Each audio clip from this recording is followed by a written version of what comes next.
After tons of oil spilled directly into the sea, hundreds of sea creatures came ashore. When a fisherman saw something covered in oil, he came closer and realized it was a mermaid. Without a doubt, he decided to take such a rare find home.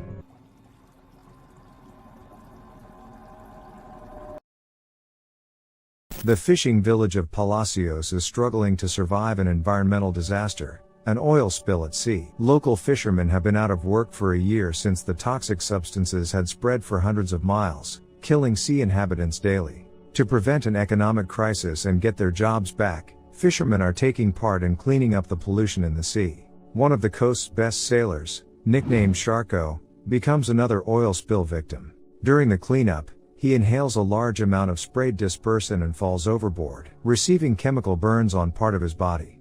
After the tragic accident, the man became disabled and can only breathe with the help of an oxygen tank. Sharko takes the tragic incident hard because now life at sea has been taken from him. From a successful fisherman, who got his nickname by catching fish as easy as a great white shark, he becomes an isolated outcast, joked about by his former colleagues. Walking along the coast daily, Sharko finds corpses of birds and fish covered in a thick layer of oil. He sends them to the front office of the oil company responsible for the oil spill. Despite the lingering danger, the senator assures the villagers that the sea has been thoroughly cleaned of chemicals. The excited fishermen gather at the bar and talk about their past adventures at sea. Sharko also walks into the bar and listens in silence to the tales of his former colleagues. One of the men excitedly recounts how their crew got lost, and a pack of hungry mermaids surrounded their boat. To make the story more intense, he describes how the mermaids dragged him overboard and began biting off pieces of meat from him. The bar patrons are skeptical about his story, but the man exposes his torso and shows the bite marks. The fishermen are preparing for the new fishing season starting tomorrow. Sharko decides to break the silence and tells the fishermen that there will be no fish this year because the bay water is still filled with oil residue. He advises them not to get their hopes up and says that everything the senator says about the sea being cleaned is a lie. The fishermen don't take Sharko seriously, thinking he is just speaking out of hatred.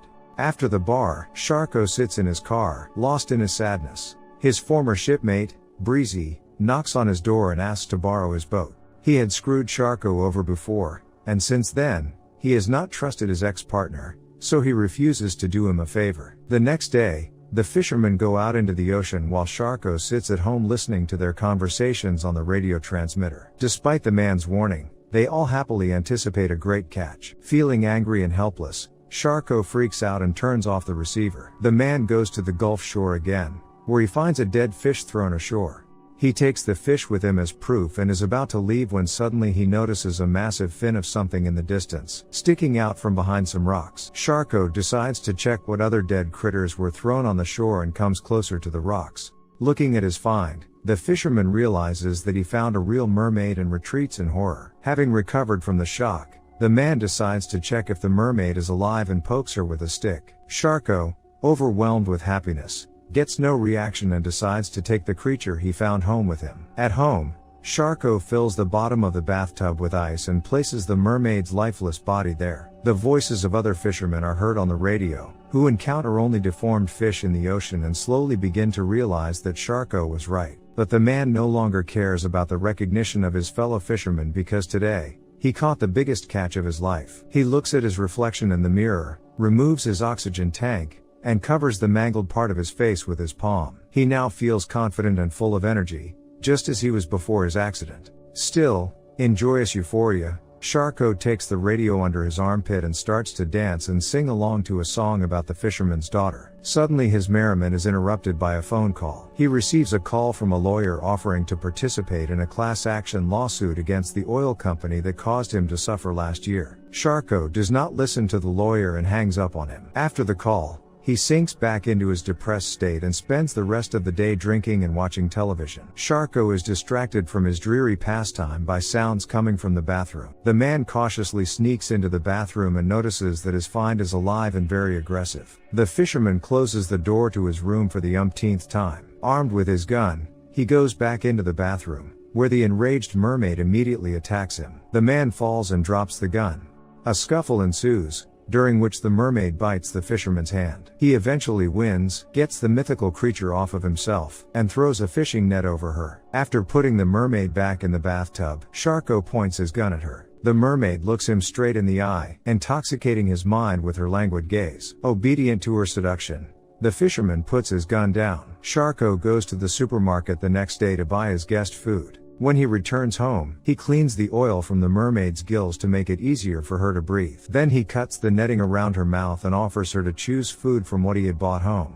The mermaid nods at the steak and crams it down from the fisherman's hands. Sharko spends his day over a can of beer in front of the television screen. This evening he decides to share his leisure time with the mermaid and brings the television into the bathroom. Sitting next to the tub, the man tells his guest the plot of the TV series he is watching. He confesses that his immigrant father learned English from the show. During the fisherman's revelations, the mermaid tries to reach out to grab the man stealthily, but he remains vigilant. After a while, Sharko falls asleep right in the bathtub. The mermaid bares her sharp teeth, ready to pounce on the defenseless fisherman at any moment. But her plans to eat human flesh are thwarted again, this time by an intruder who bursts into the man's house. Disturbing noises awake Sharko, and he returns to the living room to find out who has come to see him. The intruder turns out to be Breezy, stoned out of his mind, wanting to steal the radio from his former boss secretly. Sharko yells at the burglar and tells him to get out of the house before he calls the police. An altercation breaks out between them,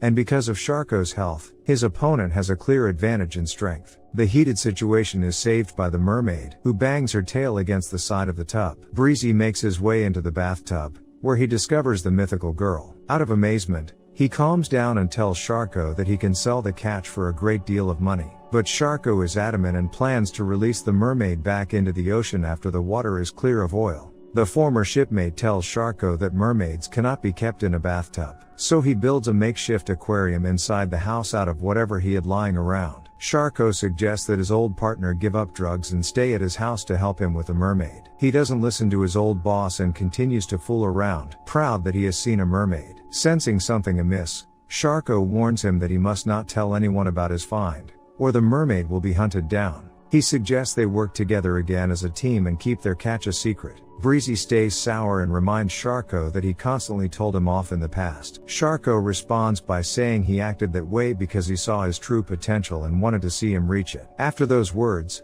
Breezy calms down and smiles, glad that someone sees something good in him. Left alone, Sharko launches the mermaid into the aquarium and watches the unusual girl mesmerized. Later, the man turns on Frank Sinatra on the record player and prepares a romantic dinner for two. He throws a piece of steak into the aquarium and quotes a scene from a show where two main characters are on a date. Sharko goes on and opens up about his childhood to her. Since he and his father were immigrants, they were not well received in their new country. The Ku Klux Klan even came to their home, threatening their family and forbidding them from fishing in the ocean. The man sadly admits that he took his fall overboard hard. He feels that his failure has undone all his father's efforts, who fought for a decent life for them. The mermaid stares at Sharko again and hypnotizes him with her gaze. They are interrupted by a knock at the door. The man cautiously opens the door and sees a stranger whose face is hidden in the shadow. In a playful voice, the visitor asks him if he recognizes her and steps out into the light. An impossibly beautiful girl appears before the man's eyes. She thanks him for saving her life and willingly goes inside the house. The stunned fisherman cannot take his eyes off the beautiful stranger. Meanwhile, the mermaid sits gracefully in an armchair and reminds Sharko that he has not finished telling her the story of his past. Shocked to realize that the mermaid has turned into a real girl,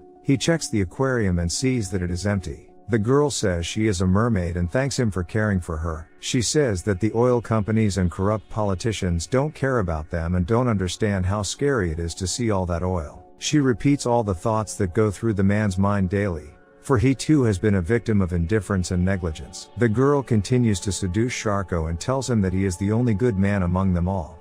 The mermaid comes close to him and removes his oxygen machine. She puts her palm on his mutilated face, and his scars disappear. After everything, the girl smiles and kisses Sharko. Mesmerized by her, he gives himself entirely to the seduction.